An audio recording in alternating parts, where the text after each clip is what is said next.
Hi and welcome back to my channel. Today we're going to talk about, is dairy our friend or is dairy our enemy? Dairy in a lot of cases relates to people having skin issues, hormone imbalances, weight gain, bloating, indigestion, sometimes constipation. Dairy a lot of times is actually related to chronic ear infections in children as well. There's a tremendous amount of marketing that goes into dairy products. So we are led to believe in many cases that dairy is our best source of dietary calcium, that it's really available in all our dairy choices, and also we've been shown that dairy is also a really good sport or recovery drink, and really nothing can be further from the truth. A lot of us believe that we would actually get osteoporosis if we didn't consume dairy products. There are a lot of sources of calcium that actually don't come along with all the issues associated with dairy consumption. Like spinach, kale, and even salmon cooked with the bones in it contains more calcium than any glass of milk that you'll ever consume. Almond, spinach, and kale actually contain micronutrients and fiber that help us absorb our calcium. So that brings me to my first point about dairy. Dairy actually, when it's pasteurized, is no longer bioavailable in the body. What that means is essentially, when we pasteurize the product, we take away our ability to absorb the calcium that's found in it. So I'll not dispute that calcium is actually found in dairy products, but I will dispute the fact that our body is actually not able to absorb the calcium that's available because we've pasteurized it. So dairy also becomes a problem when you start to read statistics, like up to 65% of adults are lactose intolerant.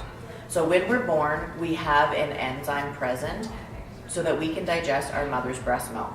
But unfortunately, when we stop drinking breast milk and as we age, that enzyme that breaks down the milk actually gets depleted within our system. So we no longer produce it. So you can see if we don't have the enzyme to break down the dairy products or the milk that we're consuming, it creates an allergic response. So that allergic response leads to inflammation, digestive issues, and even skin health issues. A lot of times acne and psoriasis are a result of consuming dairy. So dairy can also affect our hormone health. You have to think of milk as containing hormones from a cow. So because these hormones are designed to create growth in a baby calf, when we ingest the hormones produced by a lactating bovine, essentially they disrupt our natural hormones that are inside our body. So when we play around with our hormones or our endocrine system inside the body, essentially what happens is we end up with hormone dysregulation. So it can result in weight gain and acne, but also it can increase our symptoms of PMS. So it can make us more irritable, it can make us have more mood swings, and even increase our symptoms associated with menstruation. So these ingested hormones from dairy products often wreak havoc with our internal hormones or our endocrine system, as I said earlier, which means that a lot of times people experience intense fatigue after consuming dairy products. Dairy is also extremely inflammatory. What this means is that dairy actually stimulates our immune system to function. So that doesn't necessarily sound like a really bad thing, but think of it as always having a cold or a flu virus inside your body when you're consuming dairy, which means that the immune system is always on high alert. When we have an exhausted immune system or an immune system that's always firing, what it does is it opens the door for illness. Essentially, when our immune system becomes exhausted, so do we. So when we have this low-grade inflammatory response always present inside our cells, our immune system is always fighting to mediate or get rid of that inflammation, which means that we don't have energy to do regular bodily processes. Oftentimes we gain weight in response to low-grade inflammation. We often experience intense fatigue once again. Bloating and intestinal upset is really common when we have inflammation. When our immune system is exhausted, essentially what it does is it becomes oversensitive. So we can actually have the development of secondary allergies associated to our immune system always functioning at high capacity. When our immune system is not functioning the way that it's supposed to be, we also experience a lot of chronic infections. So oftentimes people will see children have recurrent ear infections. They require tubes placed in their ears.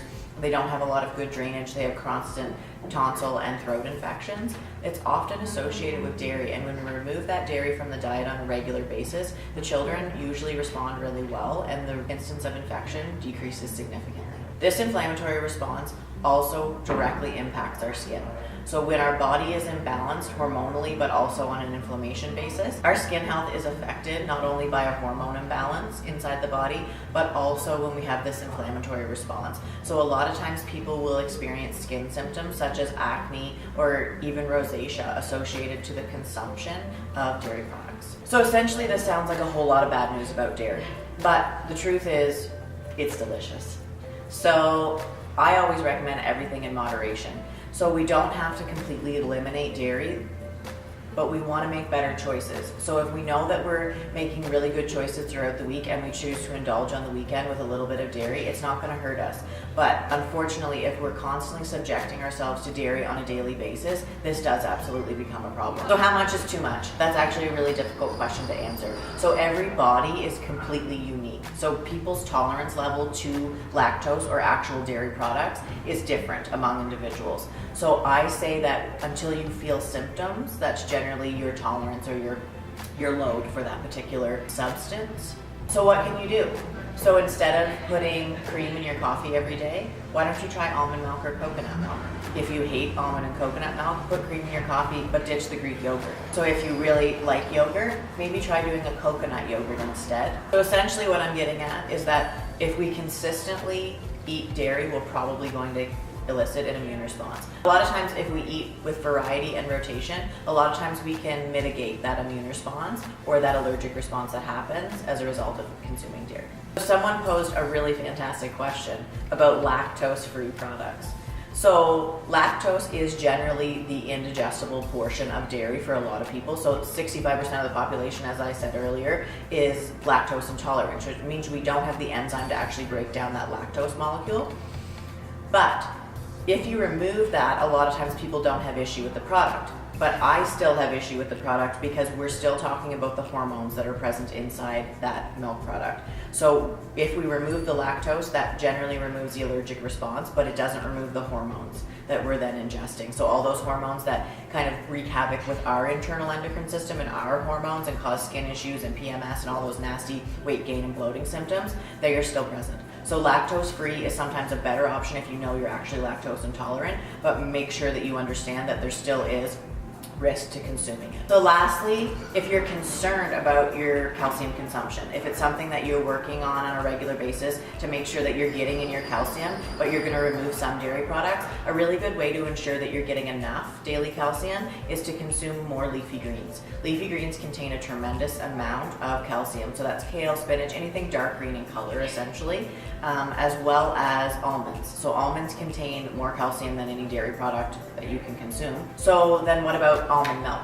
So almond milk is a little bit of a different animal, so it doesn't have a lot of bioavailable calcium. When you consume a whole almond, it's a little bit different than when you consume the milk of an almond. So I always encourage you to eat the whole food source as opposed to the milk source. Salmon is actually a really excellent source of calcium as well.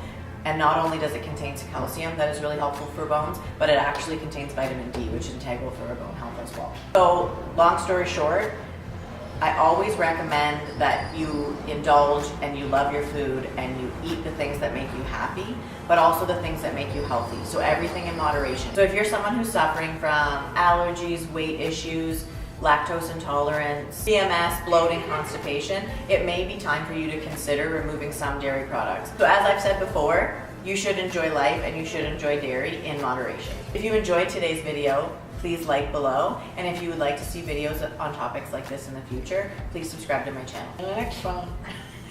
That's a good one. God damn it.